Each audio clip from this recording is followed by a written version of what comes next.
হাই friends, কি খবৰ? মই আয়ুষ ৰং চেনেলত সম্প্ৰচাৰিত হৈ থকা পতিতা ধাৰাবাহিকখনৰ আজিৰ খণ্ডটো চাবলৈ বহুত বেছি ভাল লাগিব।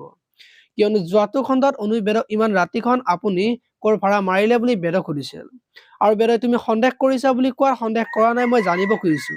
কিন্তু আপুনি ভালদৰে ক'ব পৰা নাই বুলি অনুই কৈছিল আৰু বেদই এতিয়া মই বিবাহিত লগতে বহুখিনি দায়িত্ব বাঢ়িল।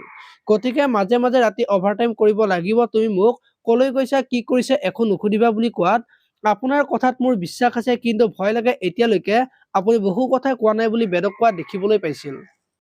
আজিৰ খণ্ডটোত অনুই বেদক সৰু ছোৱালীজনীৰ কথা ক'বলৈ জোৰ কৰিব আৰু তেতিয়া বেদই সেইজনী যে বেদৰ ছোৱালী নহয়, অনুক যে মিছাতে ছোৱালী বুলি কৈছিল সেই কথাটো অনুক ক'ব।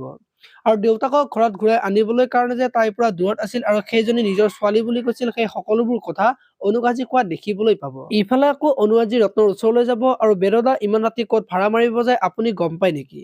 সুধিলেও নকয় বুলি ৰত্নক ক'ব আৰু তেতিয়া ৰত্নই মই নাজানো নহয় বুলি অনুক ক'ব।